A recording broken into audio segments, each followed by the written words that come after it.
आपका अपने YouTube channel beta maths academy में अभी RSM SSB की एक नई वैकेंसी आई है संगणक की 583 पोस्टें आई हैं। अपन उसके बारे में आज जानकारी साझा करेंगे। वो किस डिपार्टमेंट से हैं, कैसे कैसे आती हैं, उसमें चलो देखते हैं। देखिए स्टैटिक्स, ठीक है, यह डिपार्टमेंट होता है आर्थिक एंड सांख्यिकी विभाग, directorate of economics and statics, Rajasthan. ठीक है, इसका हेड ऑफिस कहाँ है? जयपुर में।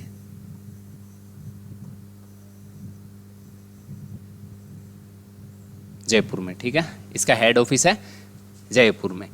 अब इसमें कैसे पोस्टों को डिवाइड किया गया है उसको पूरा एक्सप्लेन करते हैं। इसमें सबसे ऊपर होता है डायरेक्टर, ठीक है, DES का डायरेक्टर सबसे ऊपर होता है, ठीक है। इसके जस्ट बाद में आता है जॉइंट डायरेक्टर। कौन आता है? डायरेक्टर के बाद में आता है जॉइंट डायरेक्टर। जॉइंट डायरेक्टर के बाद में आता है डिप्टी डायरेक्टर, ठीक है।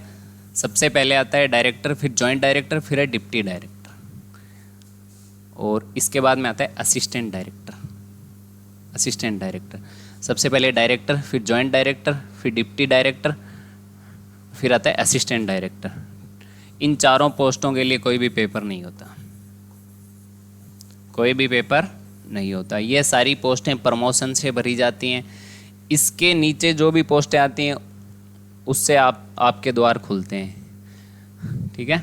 अब जो पोस्टें होंगी उन सब के पेपर होते हैं, एग्ज़ाम्स होते हैं, आप लोग वहाँ तक पहुँच सकते हो। जैसे ये होती है स्टैटिकल ऑफिसर, इसकी वैकेंसी निकलती है RPSC द्वारा। इसकी स्टैटिकल ऑफिसर की RPSC निकालती है। अभी 72 पोस्टों पे वैकेंसी आने की बातें चल रही है, थोड़े दिनों में आ जाएंगी। स्टैटिकल ऑफिसर से नीचे होता है असिस्टेंट स्टैटिकल ऑफिसर, ASO, जिसकी वैकेंसी अभी पूर्ण हुई थी। 218 पोस्टों के लिए अभी वैकेंसी पूर्ण हुई थी, वो थी ASO की। और ASO से ऊपर होता है SO, स्टैटिकल ऑफिसर, ठीक है। ASO से नीचे होता है स्टैटिकल इंस्पेक्टर, SI। इसकी वैकेंसी RSM SSB अधीनस्थ बोर्ड लेता है।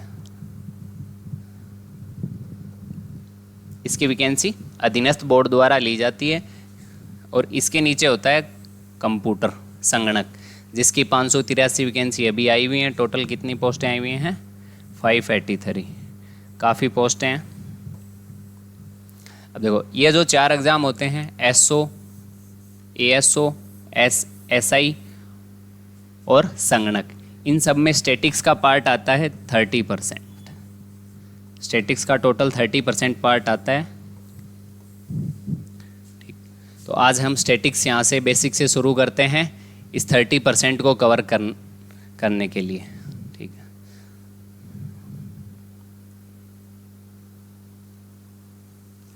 चलो देखिए स्टैटिक्स शब्द कहाँ से बना है? स्टेट से लिया गया है।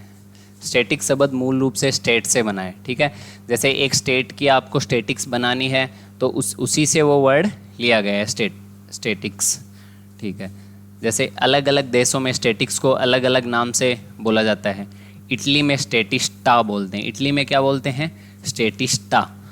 जर्मनी में क्या बोलते हैं? स्टैटिस्टिक, ठीक है, स्टैटिस्टिक जर्मनी में बोलते हैं, ठीक है। लैटिन में बोलते हैं स्टेटस। क्या बोलते हैं? स्टेटस, ठीक है। अब देखो इनको याद करने का तरीका। इटली में क्या बोलते हैं? स्टैटिस्टा, तो इसमें TA, ठीक है, तो इटली में भी TA, तो इजीली याद हो जाएगा। जर्मन में लास्ट में क्या है? K। G और K को उठा लो और आप क्या शॉर्ट ट्रिक बना लो? GK। जर्मन में लास्ट में क्या है? K है। और इटली में है T और A, ठीक है। और लैटिन में आप सबको पता है नाम बहुत छोटे होते हैं, जैसे स्टेटस। ये हो गए 3 अलग अलग वर्ड। अब देखते हैं फादर ऑफ स्टैटिक्स कौन है, ठीक है। मॉडर्न स्टैटिक्स के फादर बोले जाते हैं रोनाल्ड फिशर को, RA फिशर को। देखिए फादर ऑफ मॉडर्न स्टैटिक्स किसे बोलते हैं? RA फिशर को। इसके बाद में आते हैं father of statics in India. India में फादर ऑफ स्टैटिक्स किसे बोलते हैं? प्रशांत चंद्र महालनोबिस, PC महालनोबिस। किसे बोलते हैं? PC महालनोबिस को। चलो अब आगे देखते हैं। स्टैटिक्स दिवस कब बनाया जाता है? स्टैटिक्स दिवस मनाया जाता है 29 जून को। स्टैटिक्स दिवस कब मनाया जाता है? नेशनल स्टैटिक्स डे कब मनाया जाता है? 29 जून को। पिछले ईयर की थीम 2022 की थीम क्या थी? Data for sustainable development. क्या थी? Data for sustainable development. Data for sustainable development, ठीक है। अभी 2023 की जो भी थीम आएगी उस आपको अपडेट करवा दिया जाएगा। अब देखते हैं आगे। सबसे पहले अब देखो, यहाँ तो इतना तो था स्टैटिक्स की हिस्ट्री के बारे में, वो कहाँ से ली गई, कैसे आई। अब अपन शुरू करते हैं इसका प्रोसेस कहाँ से शुरू होता है। कोई भी स्टैटिक्स बनाने के लिए सबसे पहले अपने पास ऑब्जेक्ट, एम, प्लान होने चाहिए। क्या होने चाहिए? अपना कुछ ना कुछ उद्देश्य होना चाहिए कि किस चीज़ के लिए अपन स्टैटिक्स तैयार कर रहे हैं, ठीक है। उसका उद्देश्य होना चाहिए, जो भी आपका मकसद है उसके अकॉर्डिंग आप आगे प्रोसेस शुरू करेंगे, ठीक है। सबसे पहले ऑब्जेक्ट होना चाहिए, उसके बाद में आप क्या करोगे? कलेक्शन ऑफ डाटा, ठीक है।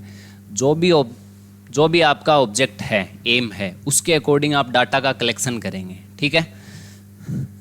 दूसरा क्या है? Collection of data. आप डाटा का कलेक्शन करोगे, ठीक है। उसके बाद में आता है क्लासिफिकेशन, वर्गीकरण। डाटा को अलग अलग पार्टों में आप वर्गीकृत कर दोगे, जैसे होमोजीनियस को अलग करोगे, नॉन होमोजीनियस को अलग करोगे, ठीक है। जैसे आप साक्षरता के डाटा ले रहे हो तो अनपढ़ लोगों को अलग कर लोगे, पढ़े लिखे लोगों को अलग काउंट कर लोगे, ठीक है। क्लासिफिकेशन के बाद में क्या करना होता है अपन को? टेबुलेशन। आप टेबल बनाओगे, अलग अलग टेबल बना के अलग अलग लोगों के डाटा को लिख दोगे, शो कर दोगे, ठीक है। इसके बाद आप करोगे एनालिसिस। आपके पास टेबल आ गई, वर्गीकरण हो गया, टेबल में सारे डाटा अवेलेबल हैं, ठीक है। तो आप उसका एनालिसिस करोगे। इसमें क्या करोगे? जैसे आपने पूरे डाटा का एम निकाल दिया, जीएम निकाल दिया, अर्थमेटिक मीन, ज्योमेट्रिक मीन, ये सब निकाल दोगे, वेरिएंस निकाल लोगे, ठीक है। तो आपका एनालिसिस पूरा होते ही आप कंक्लूजन निकाल सकते हो। एनालिसिस होते ही आप कंक्लूजन निकाल लोगे कि अपनी स्टैटिस्टिक्स में ये कंक्लूजन निकला है, ये इस डाटा के अकॉर्डिंग ये कंक्लूजन निकला है। तो ऐसे पूरा प्रोसेस होता है स्टैटिक्स में। चलो आगे देखते हैं इसके बारे में। अब देखते हैं कुछ इम्पोर्टेंट डेफिनेशन, ठीक है, जो काफ़ी सारे एग्जामों में पूछी जाती हैं। सबसे पहले बाउले की। बाउले ने सीधी साफ बात बोली थी, सांख्यिकी माध्यों का विज्ञान है। क्या बोली थी? Statics is A science of average, ठीक है। सांख्यिकी माध्य का विज्ञान है, ठीक है। Statistics is science of average, ठीक है। उसके बाद टिपेट ने बिल्कुल साफ बोला था, स्टैटिक्स आर्ट भी है और साइंस भी है। इसको आर्ट में भी यूज़ लिया जाता है और साइंस में भी यूज़ लिया जाता है, ठीक है।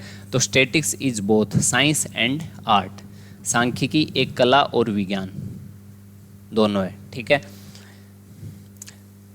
इसके बाद में आर ए फिशर ने स्टैटिक्स को यूज़ लिया था अप्लाइड मैथमेटिक्स में, ठीक है। तो इन्होंने बोला था statistics is a branch of applied mathematics which specialise in data. Data specialise applied mathematics में बहुत यूज़ होता है इसका, ठीक है। देखो, सांख्यिकी अप्लाइड गणित की एक शाखा है जो डेटा में विशेषज्ञता रखती है, ठीक है। तो आप सीधा याद रखो, आर ए फिशर ने अप्लाइड मैथमेटिक्स के बारे में कहा था, टिपेट ने साइंस एंड आर्ट के बारे में बोला था, बाउले ने माध्यों का विज्ञान बोला था, ठीक। अब आता है ए एम मूड ने बोला था टूल्स एंड टेक्निक के बारे में, ठीक है। रिसर्च डाटा में टूल्स एंड टेक्निक के बारे में ए एम मूड ने बोला था। ए एम मूड ने क्या बोला था? Statics provides tools and technique for research worker, ठीक है।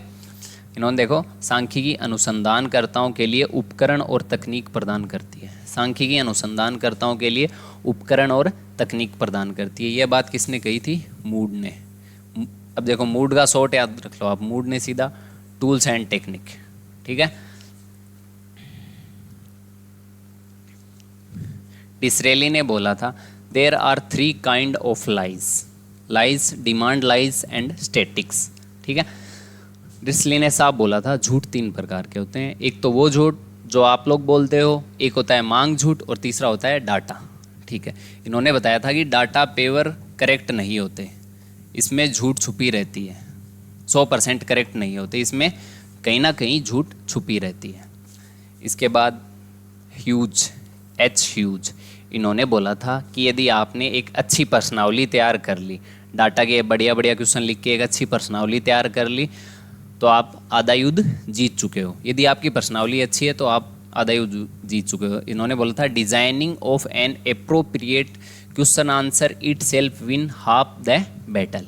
ठीक है, एक उपयुक्त पर्सनालिटी तैयार करने से ही आधी लड़ाई जीत ली जाती है।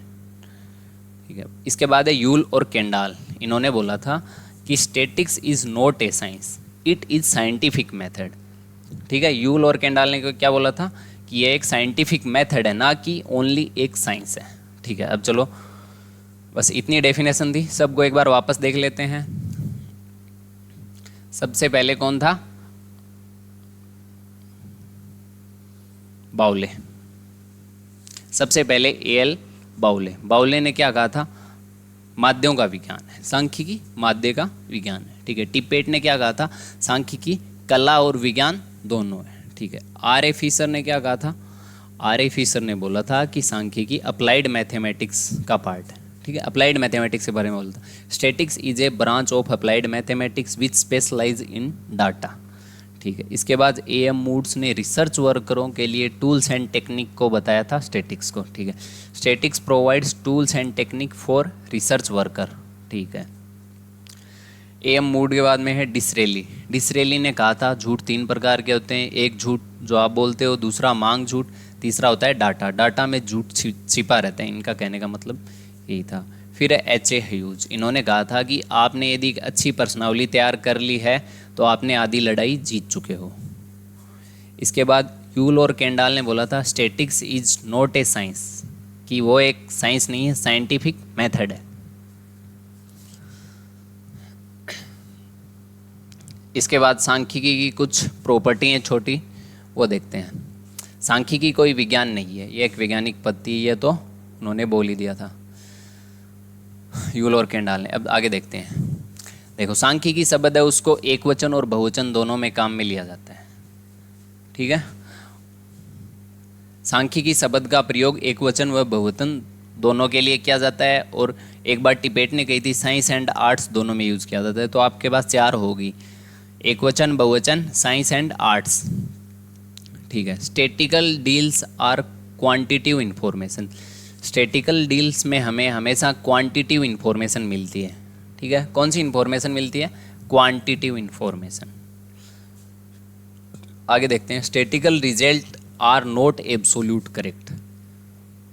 Statistical result are not absolute correct. सांख्यिकी परिणाम बिल्कुल सही नहीं होते, इसमें कुछ ना कुछ एरर पाई जाती है डाटा की वजह से।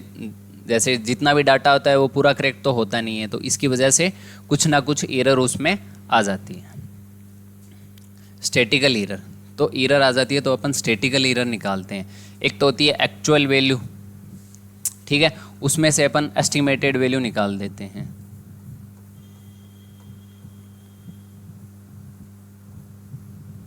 एक्चुअल वैल्यू से एस्टिमेटेड वैल्यू माइनस कर देते हैं तो अपनी क्या आ जाती है? Statistical error. ठीक है, एक्चुअल वैल्यू में से एस्टिमेटेड वैल्यू आप माइनस कर दोगे तो स्टैटिकल एरर प्राप्त हो जाएगी। चलो आगे देखते हैं। सांख्यिकी त्रुटि को क्या बोलते हैं? वास्तविक मूल्य माइनस अनुमानित मूल्य। ठीक है, अब आती है एरर। एरर 2 प्रकार की होती हैं। इन्होंने फिर आगे और डिस्क्राइब कर दिया कि एरर अलग अलग टाइप की होती हैं, उसके 2 प्रकार के होते हैं। एक तो है एब्सोल्यूट एरर, निरपेक्ष त्रुटि। दूसरी है रिलेटिव एरर, सापेक्ष त्रुटि। इसको निकालने का फॉर्मूला है, देखो सबसे पहले देखते हैं एब्सोल्यूट एरर का। एब्सोल्यूट एरर का फॉर्मूला है actual value minus estimated value. Actual value minus estimated value और फिर उनका मोड कर दिया जाता है। यदि माइनस आ रहा है तो उसको प्लस में तब्दील कर दिया जाता है। ठीक है, actual value minus estimated value और दोनों का मोड हो गया। ठीक है, ये कौन सी है? निरपेक्ष त्रुटि, एब्सोल्यूट एरर। तो ये कभी नेगेटिव नहीं हो सकती, ये कभी नेगेटिव नहीं हो सकती, क्योंकि नेगेटिव आएगी मोड लगाएंगे तो वो पॉजिटिव हो जाएगी। दूसरी है अपनी सापेक्ष त्रुटि, रिलेटिव एरर। इसका फॉर्मूला है देखो, actual value minus estimated value और अपॉन में एस्टिमेटेड वैल्यू। इसका क्या फॉर्मूला है? Actual value minus estimated value upon में एस्टिमेटेड वैल्यू। ठीक है, तो सापेक्ष त्रुटि। अब आप ये कमेंट में बताएं कि ये पॉजिटिव नेगेटिव हो सकती है या नहीं हो सकती। थैंक यू, आज के लिए इतना ही। आगे हम क्रम वाइज पढ़ेंगे।